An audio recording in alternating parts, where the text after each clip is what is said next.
All right, welcome everyone. But one man's got a tougher challenge than the rest. And it's not because he's one of the oldest guys here.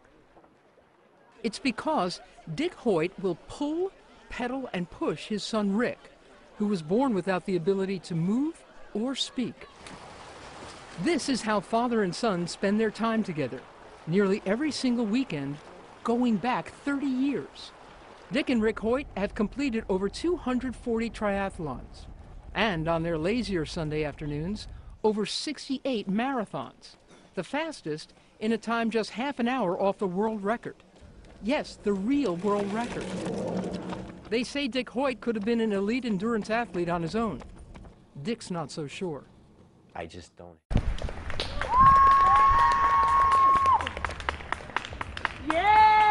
Yeah, Team Hoyt! Yeah, Team Hoyt! Love you guys! Yeah!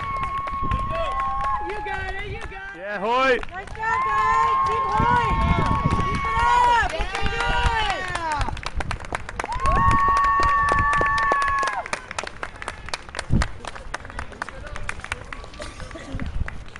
good! Where they've been before are father and son, Dick and Ricky Hoyt. There is no one here who hasn't heard about them, their story, and a human commitment that goes far beyond and far back.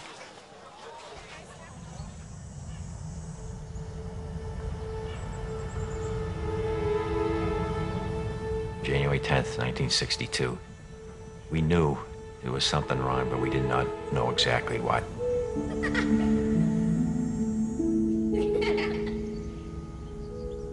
The doctor said, forget Rick.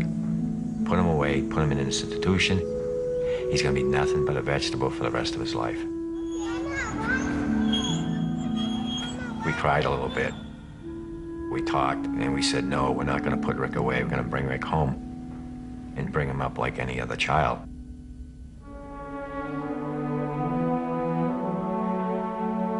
We knew Rick was smart. We could tell by looking in his eyes. And when we talked to him, he was paying attention to what we were saying.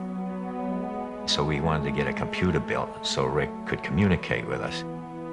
Everybody came to our house that night for Rick to say his first words, and everybody was betting, what is the first words Rick is ever gonna say? His mom saying it's gonna be hi, Mom, and me, the dad, saying, no, it's gonna be hi, Dad.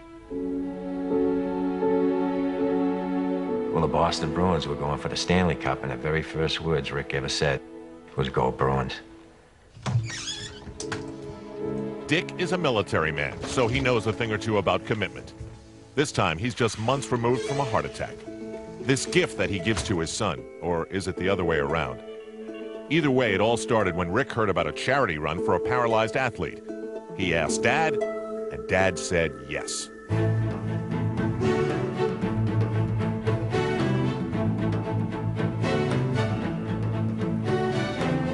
The gun went off, and we went off with all the other runners, and everybody thought that Rick and I would just go to the corner and turn around and come back. Well, we didn't. We finished the whole 5 miles, coming in next to last, but not last. And when we got home that night, Rick wrote on his computer, Dad, when I'm running, it feels like my disability disappears. So that was a very powerful message to me, that we finally found a sport that Rick could get involved in just like everybody else.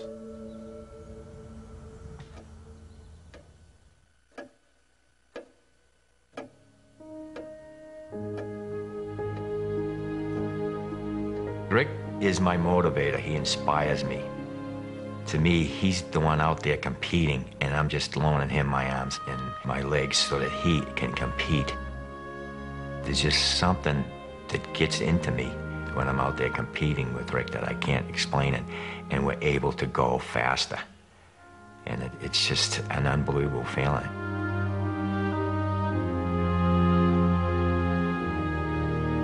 Rick and I love the Ironman triathlon. To be out there competing with the best triathletes in the world, to be accepted to compete along with these triathletes. Just to be out there on that pier with all the other triathletes and then waiting in the water for that cannon to go off, it was just so exciting. The feeling coming down the finish line in Leaky Drive, it's just an awesome experience. With the crowd there, all the excitement, the noise, and the announcers announcing all that, your adrenaline just gets flowing.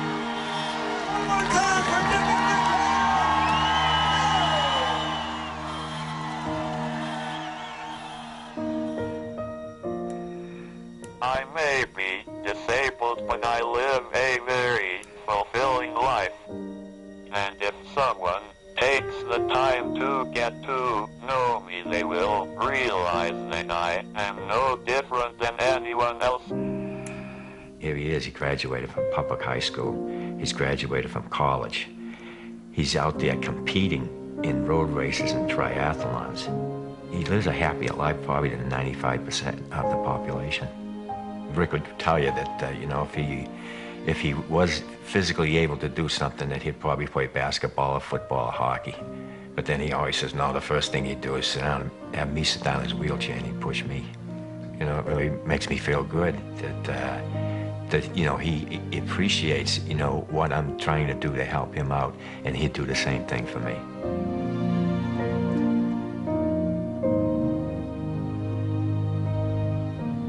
Our message is, yes, you can. You can do anything you want to do as long as you make up your mind. You can do it.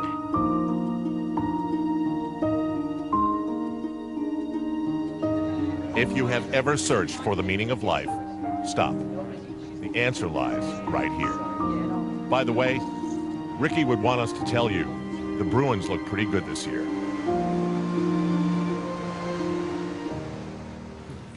Our core message to all you people out there is, yes, you can. And people made all kinds of excuses why we shouldn't do it or couldn't do it. They didn't want us to do it. But we didn't take no for an answer. We just did what we had to.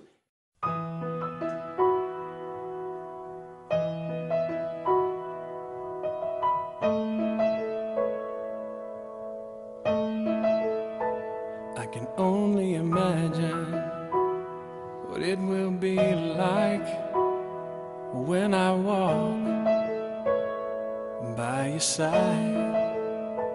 I can only imagine what my eyes will see when your face is before me. I can only imagine. I can only imagine.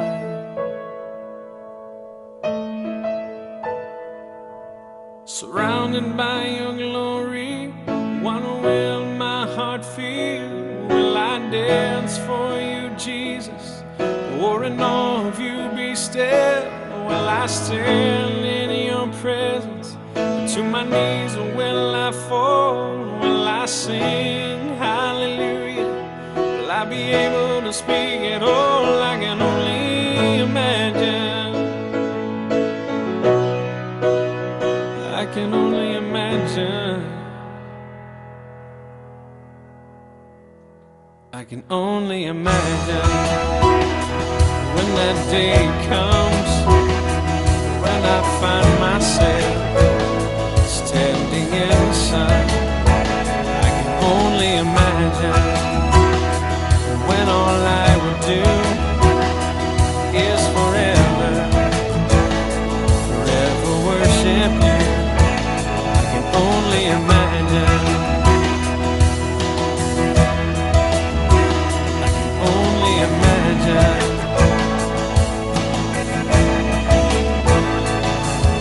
Surrounded by your glory, what will my heart feel? Will I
I would do is forever, forever worship you.